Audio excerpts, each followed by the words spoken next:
السلام عليكم ورحمة الله وبركاته. waxaan bilaabaneynaa casharadeenii imtixaanaha ahay een ugu talagalnay oo basiga ah window vista. casharkeena caawa wuxuu ka koobnaan doonaa qayb ka mid ah oon ugu talagalnay dadka IT technician-ka ah. shirkadaha soo saara kombiyuutarada way tiro badan yihiin. waxaa ka mid ah kombiyuutarka hadda isticmaalaya wax soo saara HP ama Compact Corporation wax lagu magacaabo. Compact iyo HP wada shaqayn baa ka dhexaysa, way midoobeen. sidaas daraaddeed kombiyuutarada waxay leeyihiin the third part software wax lagu magacaabo software saddexaad oo ta Microsoft aan ahayn. adiga waxaa tahay first, second waxaa ah Microsoft, thirdna waxaa ah shirkadan HP ama Compact. waxaa la mid ah Packard Bell la mid ah hadda Sony kombiyuutarada haysta la mid ah oo recovery ku dhex dhisan. waxaa ka mid ah Acer ka mid ah waxaa ka mid ah waxa lagu magacaabo Easy PC oo notebook yar kulligood waxay leeyihiin program store ah oon u baahnayn inaan cajalada dib aad hadduu codka ka halaaba iyo haddii uu maqalkii aad maqli weysa ama videogii ama wax arki weysa meelo la galgalaa jira qofka inuu aad u fahmo muhiimadeeda ay tahay. hadal badan wax ma taro. aan u gudagalna casharkeena wuxuu noqon doonaa waxaan tegi doonaa start, kadib wuxuu kaga jiraa all program. halkaas markaan socdo oon hoos usoo daadega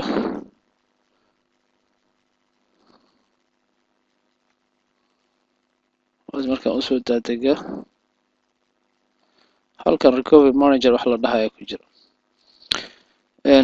recovery managerka laba qaybood oo qaybsamaa disk iyo recovery disk creation, inaad disk CD samaysato oo kombiyuutarka kusoo kicisa, iyo recovery manager wax lagu magacaabo. aniga marka waxaan u socdaa recovery manager. aan double click siinaysaa Windows 7 iyo Windows Vista waxaa lagu yaqaanaa pub menugan inay soo tuuraan oo user account control lagu magac daray.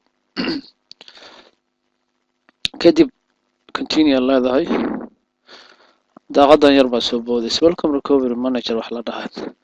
kadib haddaad hoos u imaata shirkadda Philips way leedahay kombiyuutaradooda advanced option riixaysaa. kadib waxaad raadinaysaa check kombiyuutarkaada ciladu qabo, computer checkup, software program installation, hardware drive installation, Microsoft system restore marata, system recovery marata, recovery disk creation marata, view recovery report marata, mise remove recovery partition hard diskigaada haddaa intaad ka saari karta haddaad u baahanta.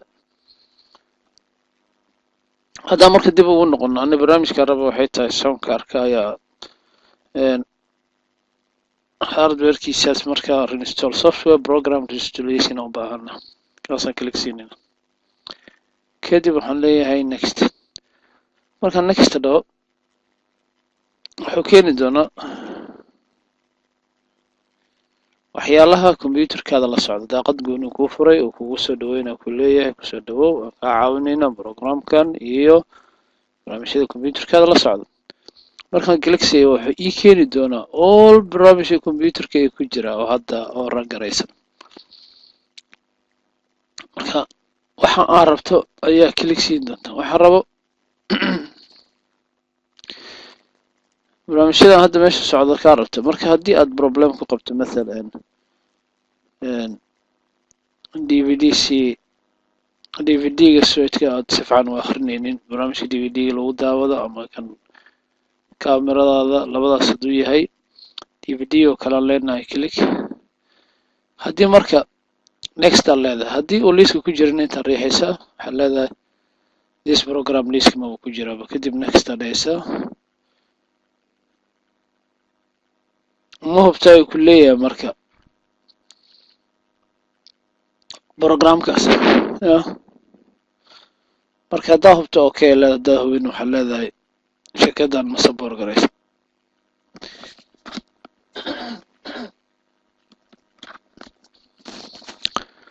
marka barnaamijkaa rabto ayaad select garay. aniga hadda waan ka qaadayna insha allah. waxaan rabnaa inaan dib ugu noqono tigtaas hadaan ka qaada caadi noqonaysa tigtaas ka qaada.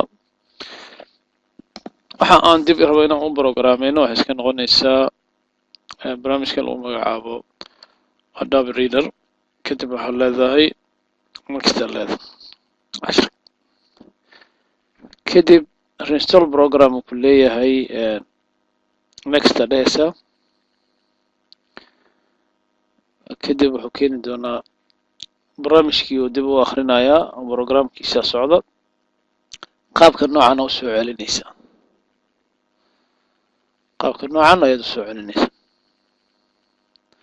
marka waa barnaamijku saamaxayo ku dhex dhisan marka waxyaalaha qaladaadka waxaa ka mid ah dadkeena waxay suubiyaan inta badanba computerka cajalada loola soo ordaa waa la iska geliyaa qofkii laga tirtiraa maya kala waxaasha lillah marka arrintaas qofka technicianku waa inuu aad uga fiirsado inuu computerkan leeyahay wax lagu magacaabo recovery marka hadduu bilaabay barnaamijkii wuxuu leeyahay welcome uu soo kiciy mujeeda welcome to setup Adobe Reader okay next lena wuxuu leeyahay hore ugu jiray ma repair rabtaa mise remove rabtaa anaga waxaan dooranaynaa optionka ugu koreeyo ah repair rabnaa kadib waxaan dhihi doonaa next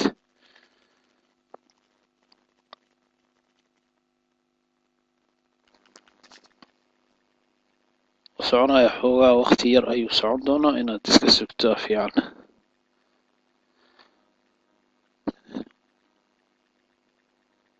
marka qofka waxa loo baahan yahay in inta badan ba uu akhriyo wax dhibkana haystaa wuxuu yahay qofka kilik iska siin haddaad tiraahdo niyo maxaa soo bis wuxuu ku leeyahay wallaahi ma ogi yahay next leen dhahayno ma repair ay joogtaa ma remove ay joogtaa ma waxa uu sameynayo war uma marka waxaa la rabaa markaad computerka ka shaqaynaysa oo aad qaasatan technician tahay ama aad rabto barnaamij ka mid inaad gashato maskaxdaada inay joogtaa la rabo waxaa sameynaysa inaa ogtahay hadda ugu keena wuxuu leeyahay hadda waa diyaar repair aan ku sameynaynaa install leedahay barnaamijkii uu soo akhriyey uu ku raadiyey uu soo qabtay waa wadiyaa hawsha ilaa hawshaas ka dhammaanaysa waa sugeynaa cashirkan waxaan ugu talagalnay in dadka walaalaha ogaadaan shirkadda haddaa haysato compact computeradooda halka kale ku sawiran tahay ama Philips barnaamijka noocan oo kale way isticmaalaan sidaas daraaddeed waxaa lagaaga baahan yahay adiga isticmaalaha ah iyo inaad configurationkeeda ama wax ka badbedelistiisa aad xariif ku tahay marka uma baahnid inaad qaado computerkaada aad u geyso adiga la rabaa inaad marka meelaha la gelayo ee ugu muhiimsan aad barato sida system recovery-ga waa waxyaalaha ugu muhiimsan oo computerka sida ugu fudud lagu soo celin karo barnaamijyadiisa saad kaaga muuqato bashaashada ama muraayadaba waxaad arkaysaa xawligu ku socdo computerka iyo meeshuu marayo iyo speedkiisa sadalkaasu marayo 40 marayo marka ilaa 100 ka gaarsiiyo oo dhammeynaya kadibna finish buu dhihi doona هذا هو برنامج كميدا software install عشرة soo socda waxaa sameyn doonaa hardware install wax la dhahay qalabyada computerka ku dhagan mid kamid ah sida hadii aad codkii maqli weysay sida loo soo celiyo adigoo aanan mar labaad aan cajalad ama wax kale u baahanin marka computerradan wax ku fiican inta badan ba wax kasto qofka baahidiisa ahayd waa lagu soo shubay hadhow waxaa laga rabaa kaliya inaad adiga waxyar aad hadduu ka barnaamijkii sida sax kugu shaqeyn waayo inaad dib ugu soo celiso mana baahanaysid qof technician oo inaad u geysa oo computerkaada clean installation sameeyo wax kastood u baahan tahay hadday noqon lahayd system recovery hadday noqon lahayd driver install hadday noqon lahayd barnaamijyada computerkaada compatibility la ah ama la shaqeyn kara intaba way ku dhex dhisan yihiin adiga waxaa laga rabaa kaliya inaad fahanto luqyada ay ku jiraan oo la gala ama sida looga shaqeysiin karo sida kaaga muuqata muraayada wuxuu ku yiri setup complete setup has successful installed Adobe Reader waa la geliyay click exit and finish ku yiri kaasaan leenahay kadib waxaa lagugu soo qoray reinstall is complete. marka cashirkan waa cashirkan ugu talagalnay dadka Soomaaliyeed inay kaga faa'iidaystaan ee kombiyuutarada haystaan. marka kiligtaan ka qaada aniga sababta kombiyuutarkiina iska damiya hadda marra wuxuu ku leeyahay ma rabtaa will you like to restart your computer now waxaan leeyahay no maya sababto inaan hadda damiyo kombiyuutarka diyaar uma ihi laakiin later ayaan soo damin doonaa. cashirkan waxaa ugu talagalnay dadka raba inay kombiyuutarada compact iyo HP qaar ka mid ah haysta ee barnaamijyadii u shaqeyn waayay oo errorkood ku wareeriyay inay dib ugu soo celiyaan iyagoon u baahanayn qof technician ah. intaan hawada ku kulmayna waxaan idinkaga tegayaa assalaamu calaykum waraxmatullaahi wabarakaatuh.